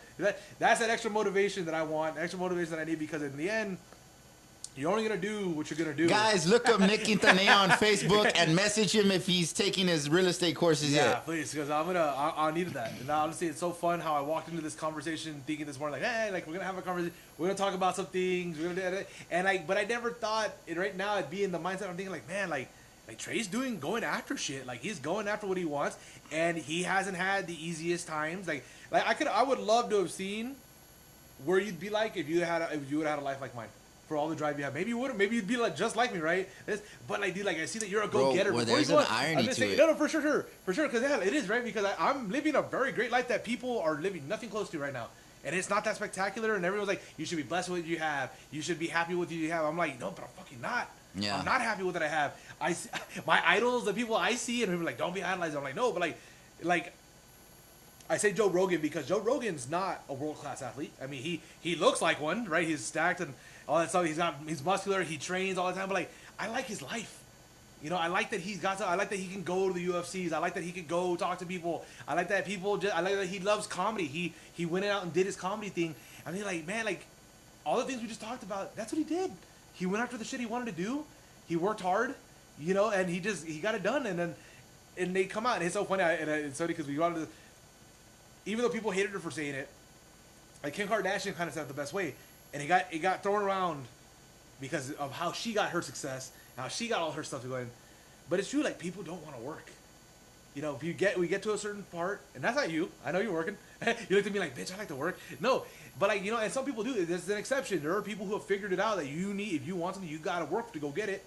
And then there's other people like, oh, well, I just want to take pictures. I want somebody to give me. And then me too, like when I became a jiu-jitsu athlete, I'm like, man, I hope somebody sponsors me so I can go give me money so I can go do the things I want to do. But then I look at other friends that I have, like in Macau and all that, they're like, I pay for everything. Yeah. I can just do it because I want to. And I thought to myself, well, that's a good way to do it. Just pay for it yourself, right? Yeah. You know, have the money, make the money. So like, you know, it's like one of those things. And I know everyone's like, man, this is a podcast. You probably wrote this, but like, I'm leaving this room a little bit more motivation. All I was gonna do today was go work out, go run, then go get my kids, go work out with them, and fucking probably chill and eat junk food at the end of the day. Yeah. But now I'm thinking like, man, okay, I really wanna read into what you sent me. I really wanna say, okay, do I want to sign that check right now? Am I gonna wait till Monday to sign that check? You know, like, you know, it's just one of those things. Like I said, I had the money to do it. And now I'm leaving a little more inspired to actually, you know what? I want to go get things. Like you said, how many, like last year's when this came up, I could have my license already right now. You know, if I would have gone through the work, Yeah. I could already be putting in the work to start making up to 80 grand a year or more. Yeah. You know, even if I made 50 grand a year, I'd be happy because it's more than what I make now. You know what I'm saying? So like I said, so I leave, and I hope anybody who listens to this kind of sees this and says, you know what, fuck, they're right. Like they're just a couple of dudes. You know, we're just a couple of guys. You know what I think is real important? Like, I feel like I had a revelation or epiphany right now that you were speaking. I think people need to learn to disassociate the discomfort associated with work from Yes. the purpose of work. Yes. And that's the thing. They jumble the two together. So they're like, hey, I want to pursue something. They do a little bit of it. Oh, man, this kind of sucks. Like, this aspect of it sucks. Okay, I'm going to stop. No, that aspect sucks. But the purpose that you're pursuing, you still like that purpose, right? Yeah. Oh, yeah, I do. Well, then keep fulfilling it and disassociate the two. And in time, maybe you could learn and get to the point where you can outsource or like subcontract that discomforting. Like, let's say it's paperwork. You're a lawyer. Man, I hate paperwork. You get to the point where you're making enough money, you go hire a paralegal. Yeah, I'm gonna you say. Know, you know what I'm saying? Like, That's what there's- paralegals are for. This podcast, man, I'm not good with the video. Thank God for my friend John, you know, and stuff like that, right? I'm not good with it. You know, and that's an example of that. So I think that's one thing that people need to learn. But man, one thing that's exciting, bro, and I think people should really think about this, bro, because I think this is like the philosophical question, right? Because it's funny, you're talking about these, and you say you're not happy. Why aren't you happy? Because you're not living the type of life that you want. What type of life that you want? You're only like dreaming about it, right? But it's like, you just know that there's something better that you can have. So this is the philosophical question. It's like, look, if I believe that I was made for a purpose, that means that there's a purpose that I could, right? And if I can start to think about what that purpose would be, I can get excited and fulfilled by it. Let's say the universe or God or whoever has a purpose for me. That means that you can have it. There's certain conditions that you can meet that you can have it, right? Bro, that should excite everybody, bro, because that means if you just keep on pursuing it and persevere, you know what I'm saying? That you can have it. And Jordan Peterson says that. I don't know, bro. It's a very short clip. I'm going to send you that clip. It's on the YouTube channel. It's called Word to the Wise. Okay. And he's talking about the Bible verse because, again, he did a biblical series. And mind you, Jordan Peterson is not or was not a Christian. I don't know if he is now, bro. He's just a psychologist. So he was analyzing the Bible from a psychological perspective. But he was talking about that verse that says, ask and you shall receive, knock and the door shall be open, seek and you shall find. For everybody who asketh findeth, and everybody who seeketh, and all this stuff, right? He's going through that verse. And he says a lot of people read that verse as if it's like today's wish or today's whim. Yeah. He says, but if you actually read through it and read it within its context, that's not what's being said. What's being said is that if you want something and you want it in a way that you know that you can have it, right? And you know you can maintain it, and it's not for selfish gratification. It's not so that the world can just give you goods for status or anything like that, or for fame, or for these for ulterior or selfish meanings, but you want it in a truly authentic way. He says it's not saying that it's going to happen, but what it is saying, what that verse is saying, is that if you orient your life in such a way to put yourself in the best possible position to obtain it, you can have it. Yeah. You can have it. And so what he says is, okay, he says, what I mean, Lee, he says, let me give you an example. This is what he said. He says, let's pretend you have a best friend or somebody you love, and you want the best possible life for that person. You're going to give them advice knowing that they could have it, knowing that they would say, sure. You're not going to tell them, hey, man, I want you to be a billionaire, and they're like, have no education, no nothing. You're not going to say things like that, right? He says, okay, pretend you're your own best friend, and think about what, you know, if I wanted the kind of life that I wanted and was reasonable, how would that look a year from now? You know, what would I have to do? And that's where you start setting up these, you know, and bro, it was, man, so profound, bro, and it's so true, and I believe that, man. I believe everybody was made for a purpose, and I think everybody should ask that question. If I was made for a purpose, what is it? Just the fact that if you just believe you were made for a purpose, that automatically means that you can have it. Because that means that there's some transcendent force that's bigger than you that created you. It's like if you create a car, and the car has no idea what its purpose is, but it has 4 wheels and an engine and everything, and it's just stuck there like its whole being, not knowing. Man, you were made a roll, man. Yeah, for sure. You were made a roll, and then like it's just that simple. You can roll because you're a car. And I was gonna say this, and this is just to add to that. You know, if you're like the 3rd or 4th person who's told me already about where to get real estate. That's because I said that my ex-girlfriend, the person I used to see every day, would tell me this, and I'm like, man, the doors have been shown to me before, right? Like I said, I still have the one that you sent me. I still have to say that's the one I'm gonna click today when I go look at it. But I'm saying, like, especially if it's right there in front of you, you know, you just gotta get it, and it just says, how bad do we all want this stuff? How bad do we really want change, right? And if you don't want it bad enough, you're gonna stay stagnant, right? I just went on here and said, like, I'm not happy with my life, right? And I'm happy I did that because I'm like, you know what? I'm really not happy with my life. Like, you know, I've always said it, but I've always been comfortable. Well, maybe it's time to get uncomfortable for a while, you know? It's just like a lot of things in life, dude. Like, you know, you just, I guess this will be like the first real gamble I've ever really taken in my life, thinking, okay, like, I'm going to pay money for something. It may work out. I may not pass the test. You may have to take it again. I may have to pay another thing for courses. I don't know how it works, but we'll figure it out. But, like, this is the first thing where I'm gambling on myself, thinking, okay, you know what? Like, I'm going to try this out, and I'm going to see where it goes.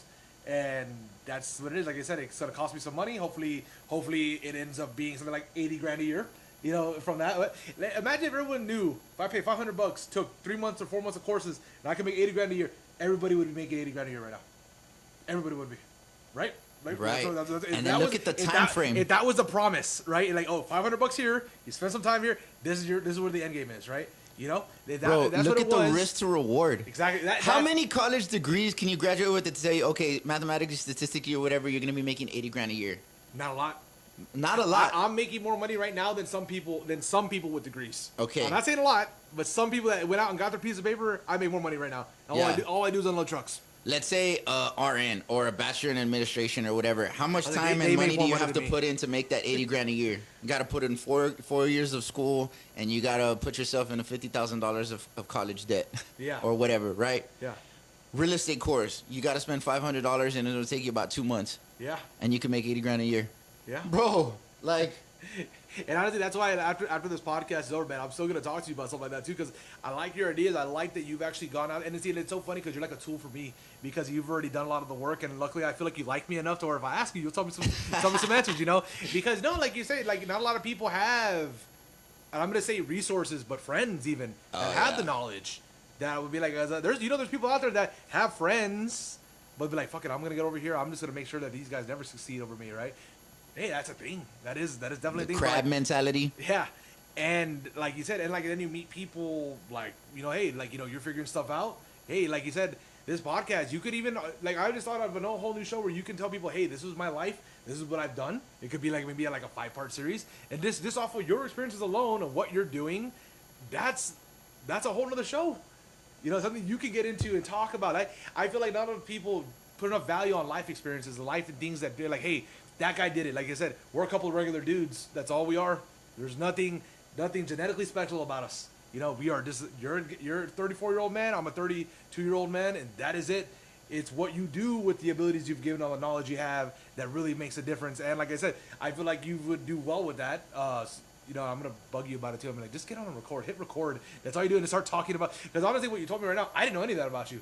I know about, you had told me briefly about some of your past, but you didn't tell me about your endeavor to get your real estate license. Yeah. I had no idea. Yeah. And that's a crazy thing, because like you said, most people would have given up, and most people have. And I did. Yeah, but what happened? You came back Yeah, again, came and with back all that in. experience, it's awesome, man. And I definitely think that you already wrote a book, write another fucking book, because that's definitely something I think people should read. Thinking like, hey, I did have a past. I did have all these things. What's your excuse? Yeah. Kind of thing. And yeah, no, and people like to hear that stuff. And like, everyone loves motivational stuff, right? Like, oh, I feel motivated now. But hopefully they'll take enough from that to actually go do something. And now, like I said, for myself, now I'm gonna go do it. Now I know people are gonna give me shit about this. Is it because they're gonna be like, did you do it yet? Did you do it yet? And now I have I've reset a goal for myself, and now I'm thinking, okay, people are watching now. People are saying, and maybe that might mean they're not everyone's way to want to get stuff, but hey, that makes me want to get them a little bit more now. Like, no, motherfuckers, I did do it. I did go do it. I finally said I was gonna do it, and I'm gonna go do it now. Yeah. So I don't know if there's a better way to end a podcast off of that, but I'm just saying, man, that's something that I feel when I walk out that door, that man, now I got a job to do. Now I got things to look at and read at, and now I'm gonna get it done, because now I got people saying, well, there's a lot of people, I'm sure that nobody will be like, he ain't gonna do shit. He ain't Yeah. gonna do nothing. I'm like, okay, well, let's find out. Let's see what am I gonna do? Yeah. It's like one of those things. If you ever, it's like tune in next time on Dragon Ball Z. Yeah. That kind of thing. We're like, hey, we'll see what happens in a month or 2 months when we get back together, or even if it's in a couple weeks or whatever like that. I don't know how many people, or if anybody even wants to hear my voice anymore, because I hate the sound of my own voice. But I'll tell you this right now, like, I will share the experience with you. I will tell you if I make an excuse, or if I went out and said, fuck it, I did it. I finally did it. Yeah. And this because I told everybody I would. Yeah, no, bro. We will end the podcast on that note. But just to piggyback off that real quick, man. Dude, I do want to do that. That's one of the philanthropic endeavors that I want to do. I want to start maybe a culture or movement. I don't know if I'm gonna call it, but like an entrepreneurial academy. Why not? Where people that want to be mentored and want to learn, I can teach them everything I know. And I hope once you get your real estate license, man, or whatever, man, I hope you can get to the point of time and financial freedom where you could be a mentor to others too, man. Because, dude, you have a great character, you have a great personality, and I truly do believe that you were created for a purpose that you can use that on a. I know you're already using it, but just on a greater scale, on a greater level, impacting just a lot more people, man. So I'm excited for you, bro. Appreciate that, man. And hopefully soon, too, we're going to talk about this off the podcast. Like, I'm going to get my own podcast, too. That's going to happen. I've been saying it for years. I'm going to do it. I literally, I can't tell you how many times I'm at work having a podcast in my head with myself. I'm like, man, this would sound great on microphone. And then I forget it. It's like you said, when you write stuff down, you got to write it down. Yeah, write Talk it about down. it later. So, I'm a little more inspired now, and, hopefully I'm going to bet on myself. Hopefully I get it done, and hopefully I win. You can practice here, bro. Yeah, you can there we go. Here. All right, guys. Thanks for tuning in. We'll see you next time. God bless. Oh, this shit.